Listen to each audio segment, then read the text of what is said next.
Aujourd'hui, nous allons discuter d'un sujet de santé très important qui touche des millions de personnes, surtout en vieillissant.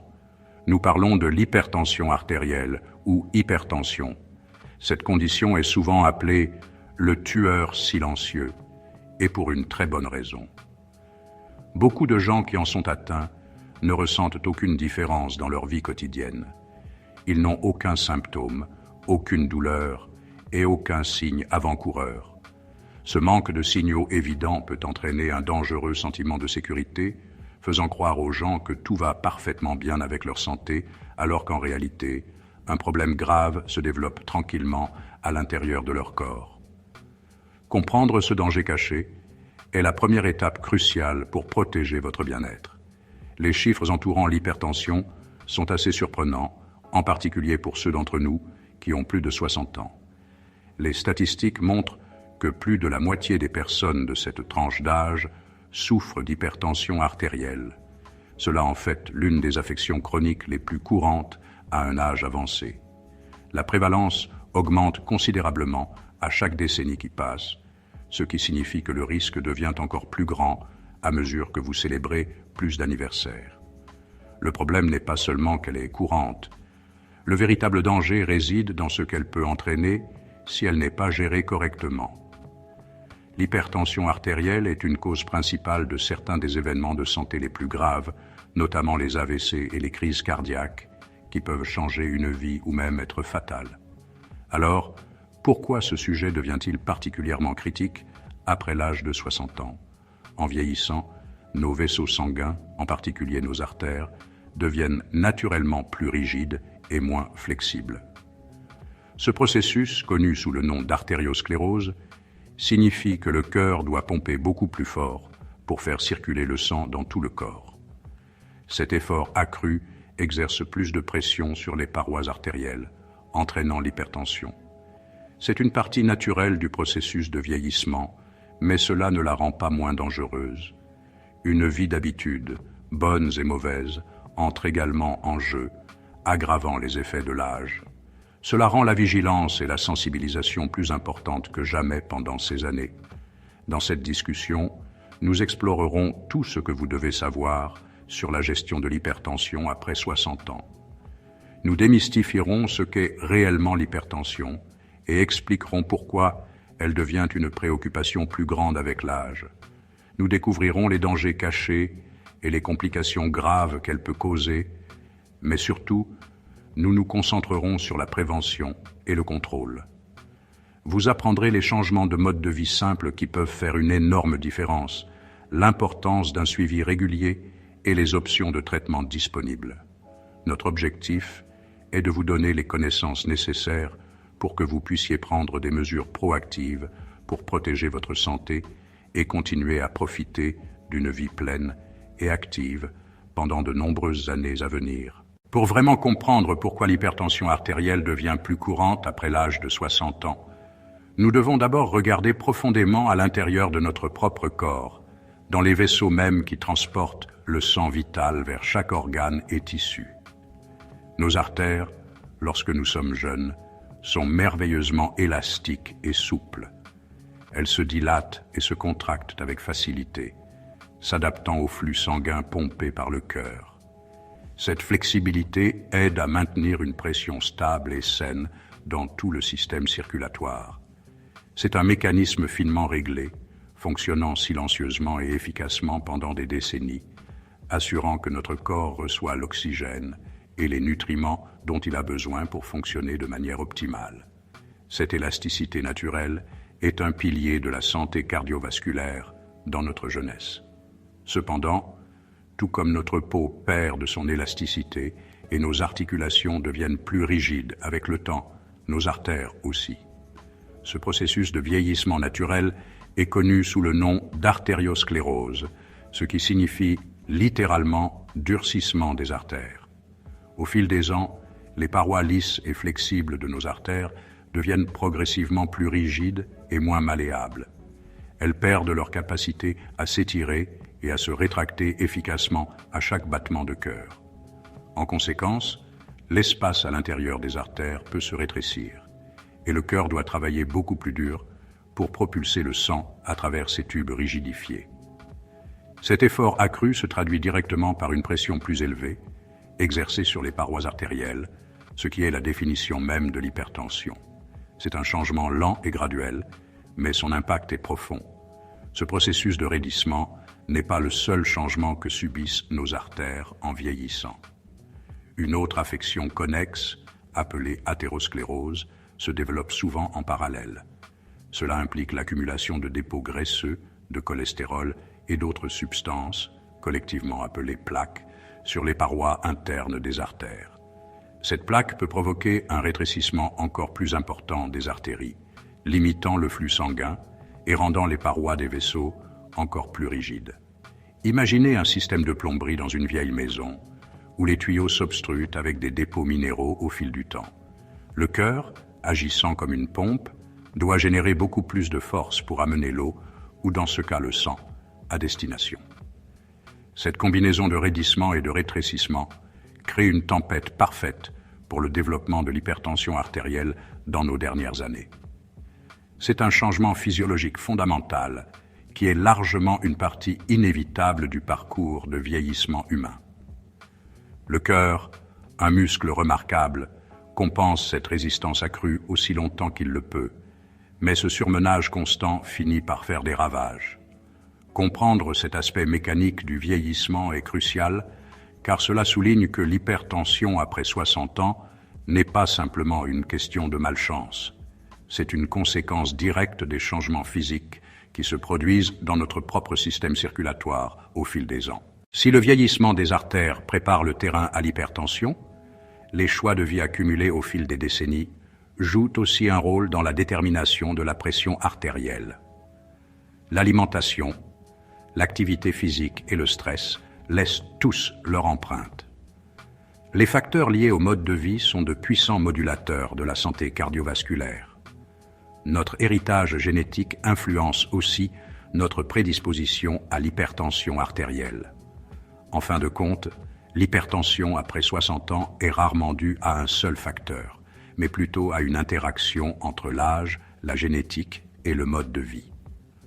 Nous avons un pouvoir considérable sur nos choix de vie, et en prendre conscience est essentiel pour gérer sa pression artérielle et préserver sa santé à l'avenir. Parce que l'hypertension artérielle n'a souvent pas de symptômes, il est facile de sous-estimer la pression exercée sur votre corps. Avec le temps, cette pression peut affaiblir les artères, surtout dans le cerveau, et entraîner des AVC. L'hypertension artérielle augmente aussi le risque d'AVC ischémique, où les artères se rétrécissent ou se bouchent. Le cœur aussi supporte une lourde charge. Pour pomper le sang, le cœur travaille plus fort, s'épaissit et devient moins efficace. Cela peut entraîner une maladie coronarienne, des douleurs thoraciques, voire une crise cardiaque. Gérer la tension artérielle protège votre cœur et votre santé globale. Bien que le cerveau et le cœur soient les principales préoccupations concernant l'hypertension, les dommages vont bien au-delà. Les reins, notre système de filtration, sont également vulnérables. Une tension artérielle élevée peut endommager les vaisseaux sanguins des reins, altérant leur fonction et menant à une maladie rénale chronique. Dans les cas graves, une dialyse ou une greffe de rein peut être nécessaire. L'hypertension affecte aussi la vision. Une pression artérielle élevée peut endommager les vaisseaux sanguins de la rétine, entraînant une rétinopathie hypertensive. Cela peut provoquer des saignements, une vision floue, voire une perte de la vue. Des examens oculaires réguliers peuvent détecter les signes d'hypertension. Les atteintes aux reins et à la vision illustrent l'impact systémique de l'hypertension, affectant l'espérance et la qualité de vie. Beaucoup de personnes arrêtent ou modifient leurs médicaments contre l'hypertension lorsqu'elles se sentent mieux, pensant qu'elles sont guéries. C'est une erreur dangereuse. Ces médicaments contrôlent, mais ne guérissent pas l'hypertension. Les arrêter peut faire grimper votre tension artérielle en flèche, annulant tous les progrès réalisés. Sauter des doses ou prendre vos médicaments de façon irrégulière provoque des variations dangereuses de la tension artérielle. Mettez en place une routine quotidienne, utilisez un pilulier ou prenez vos médicaments au moment du petit déjeuner. Ne vous automédiquez jamais et n'ajustez jamais votre dose sans consulter votre médecin. Les médicaments en vente libre et les compléments à base de plantes peuvent interférer avec votre traitement. Seul votre médecin doit modifier votre prescription en se basant sur une surveillance attentive et vos besoins de santé. Faites confiance à votre professionnel de santé et communiquez ouvertement.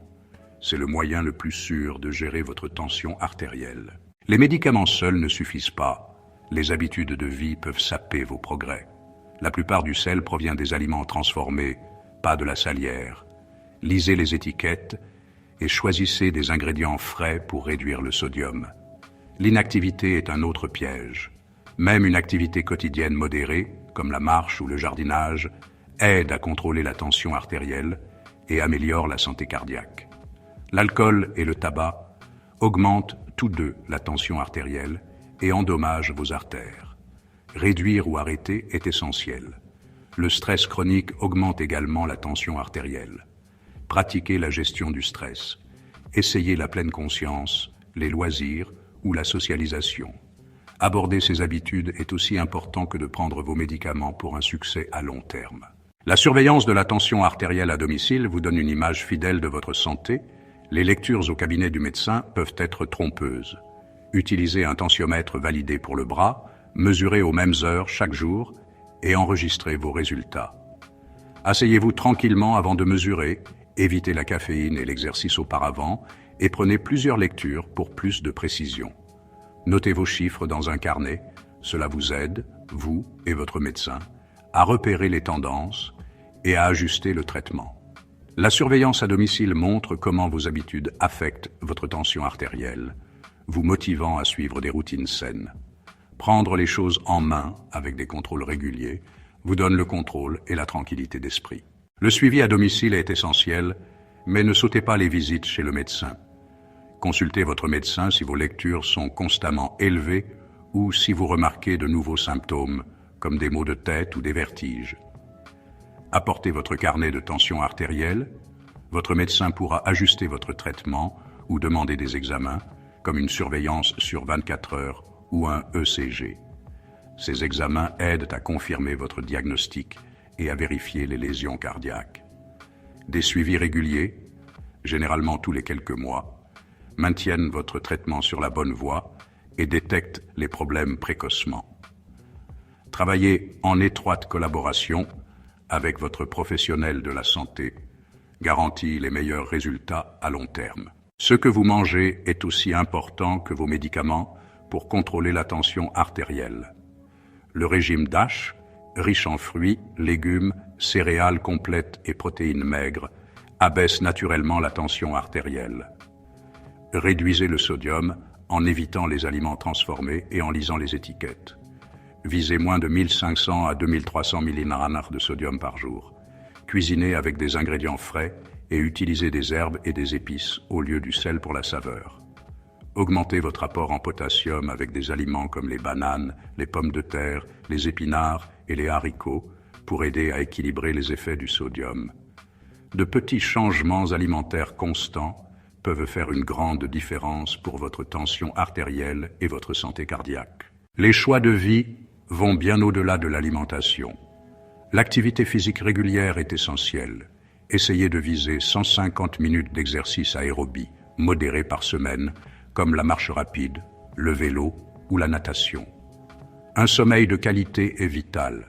Essayez de dormir 7 à 8 heures par nuit. La gestion du stress est également cruciale. Des techniques comme la méditation, la respiration profonde et le yoga peuvent aider. Intégrer ces habitudes crée un rythme quotidien qui soutient le bien-être. Adoptez ces piliers pour un mode de vie serein en protégeant votre cœur et votre cerveau. Alors que nous concluons notre exploration de l'hypertension après 60 ans, il est essentiel de récapituler les points clés. L'hypertension est une affection sérieuse qui devient plus fréquente avec l'âge. Elle présente des dangers importants, augmentant le risque d'événements qui changent la vie. La prise de conscience est votre première ligne de défense. Prenez le contrôle grâce à une surveillance régulière et des consultations médicales. Les choix quotidiens sont un outil puissant. Adoptez une alimentation riche en produits frais et pauvre en sel. Pratiquez une activité physique régulière. Privilégiez un sommeil réparateur et gérez votre stress. Que ceci soit un appel à l'action. Gérez votre tension artérielle comme un investissement pour votre avenir. Préservez votre indépendance, votre vitalité et votre qualité de vie. Votre santé est entre vos mains.